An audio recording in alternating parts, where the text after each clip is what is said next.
Assalamualaikum warahmatullahi wabarakatuh. Halo semuanya. Perkenalkan, aku Anggi Destasari NPM 20220007. Di video kali ini, aku dan teman-teman aku bakal ngejelasin tentang pelurusan sejarah pasca reformasi. Video ini dibuat untuk memenuhi tugas mata kuliah masalah dalam pembelajaran sejarah.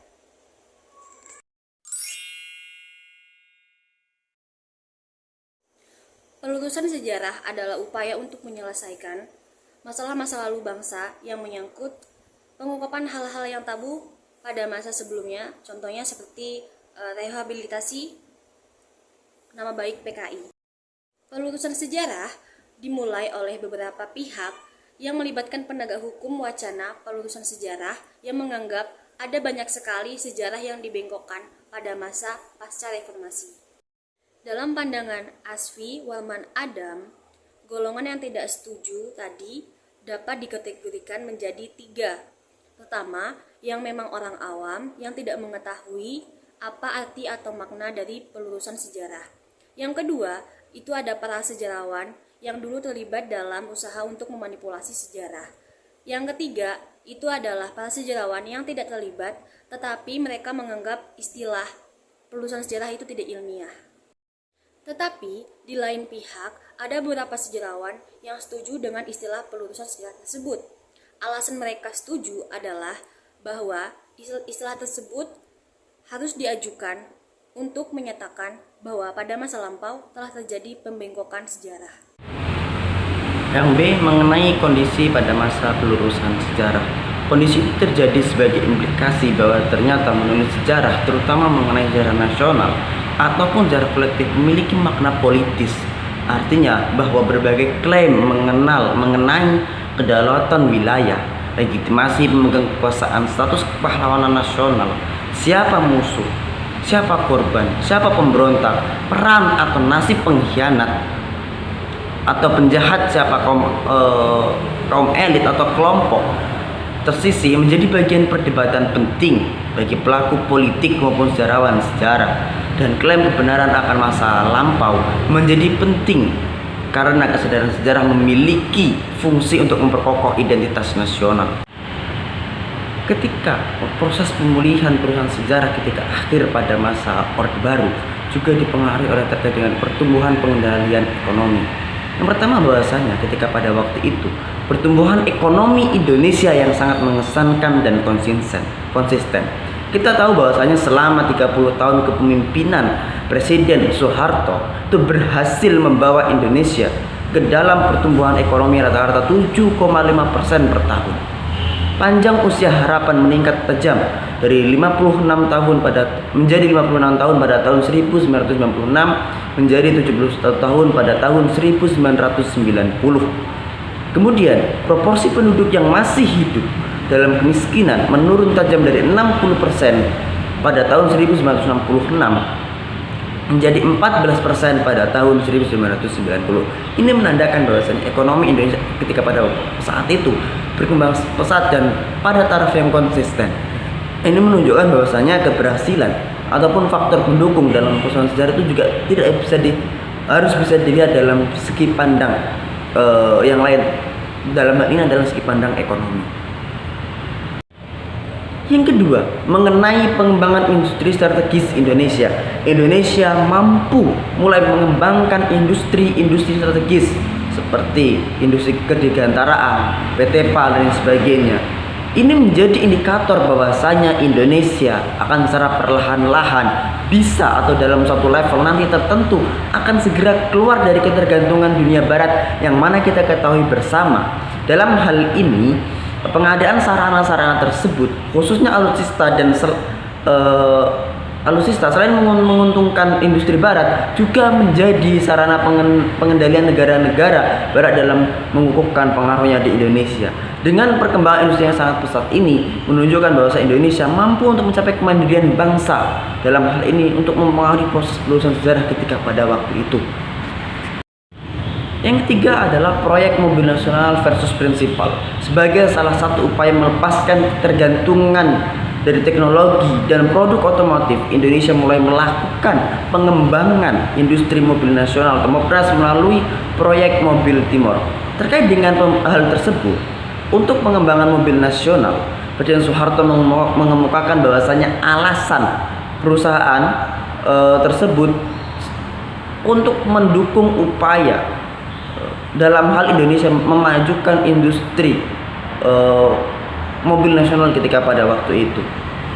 Hal ini menunjukkan bahwasanya Indonesia ingin memberikan sesuatu hal yang berbeda kepada dunia. Indonesia bisa memproduksi atau tidak hanya bergantung pada dunia barat terkait dengan proyek-proyek mobil ataupun dengan kebutuhan mobil nasional. Yang keempat, mengenai otorita Batam dan pengendalian Selat Malaka. Indonesia mulai mengambil peran dalam penguasaan Selat Malaka melalui proyek otorita Batam. Karena dalam hal ini kita lihat dari perspektif ekonomi dan geopolitik, Selat Malaka memiliki arti peran strategis karena merupakan salah satu jalur pelayaran terpenting di dunia setara dengan terusan Suez. Selat Malaka membentuk pelayaran atau jalur pelayaran antara Samudra Hindia dan Samudra Pasifik serta menghubungkan 3 dari negara di dunia dengan jumlah penduduk terbanyak, yaitu Indonesia, India, dan Republik Rakyat Cina. Sebanyak 50.000 kapal melintas di Selat Malaka per tahunnya. Artinya mengangkut antara 1/5 dan 1/4 perdagangan laut di dunia. Karena selama ini keuntungan Selat Malaka hanya bisa dinikmati oleh Singapura. Walaupun negara kecil, penguasaan Singapura sangat besar di Selat Malaka. Artinya bahwasanya dengan peningkatan peran Indonesia terhadap Selat Malaka bukan saja berdampak terhadap Singapura, akan juga tetapi memiliki pengaruh terhadap merosotnya pengendalian negara-negara barat atas Selat Malaka. Hal ini juga nantinya akan memberikan keuntungan bagi Indonesia sendiri. Baik, sebelumnya perkenalkan, nama saya Rosdina Dilaranti dengan NPM 202200003. Jadi di sini saya akan meneruskan dari materi yang telah disampaikan oleh rekan saya, yaitu Aditya Nurrohman dan Anggi Destasari. Terkait mengenai pembahasan kita kali ini, yaitu tentang bagaimana agenda rehabilitasi nama baik PKI. Menilik dari arti sebuah rehabilitasi itu adalah sebuah pemulihan terkait mengenai sebenarnya PKI ini kenapa harus direhabilitasi. Teman-teman semua, menilik dari PKI ini tentunya tidak kalah lupa dari presiden kita, yaitu Bapak Soeharto, yang dimana dulu adalah sebuah presiden yang sangat diktator terhadap kepemimpinannya pada kala itu. Presiden Soeharto menjadi musuh besar dalam simpatisan PKI ataupun dalam kader PKI pada saat itu.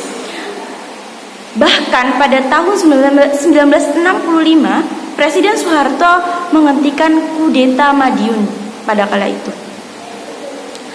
Upaya rehabilitasi PKI ini menjadi momok yang sangat luar biasa dalam masa pemerintahan Bapak Soeharto pada kala itu. Ada 3 tahap yang harus kita perhatikan dalam upaya rehabilitasi ataupun pemulihan PKI. Yang pertama adalah pengkaburan aktor intelektual G30S PKI. Ya, aktor intelektual G30S dari bukunya Maijen Soeharto, menurutnya pada saat terjadinya kudeta, Maijen Soeharto bukanlah sosok yang diperhitungkan dalam peraturan di politik itu sendiri, namun sehingga mustahil menjadi pembuat desain sebuah kudeta yang realitanya rumit dan kompleks. Yang kedua adalah tuduhan pelanggaran HAM. Tuduhan pelanggaran HAM terhadap pemberontakan kader dan simpatisan PKI pasca G30S PKI ini ada sebuah tuduhan terhadap pelanggaran HAM yang terjadi pada kala itu. Kenapa? Karena ex-kader dan simpatisan PKI secara gencar mengarahkan tuduhan itu kepada Presiden Soeharto dan Angkatan Darat sebagai pihak bertanggung jawab, yang tuduhan ini dilakukan dengan menyembunyikan fakta perlakuan teror dan intimidasi kader PKI pada kala itu. Dan yang ketiga adalah upaya pencabutan. Upaya pencabutan ini tentunya bisa menjadi sebuah klasifikasi ketiga, karena pencabutan Upaya pencabutan ini termasuk kepada peraturan perundang-undangan yang melarang eksistensi PKI di Indonesia yang ditetapkan pada TAP 117 MPRS 1965. Upaya pencabutan ini didasarkan pada argumentasi sejumlah kalangan yang menuding produk hukum tersebut, di mana merupakan produk pemerintahan otoriter Orde Baru secara substantif bertentangan dengan prinsip-prinsip HAM, dan argumentasi itu menegaskan fakta lahirnya ketetapan MPRS melalui proses panjang berdasarkan perilaku kejam dan anti HAM pada kala itu. Teman-teman semua, maka sudah bisa kita simpulkan, artinya PKI ini menjadi sebuah hal yang sangat luar biasa, permasalahan yang sangat luar biasa, apalagi kompleks pada kala itu.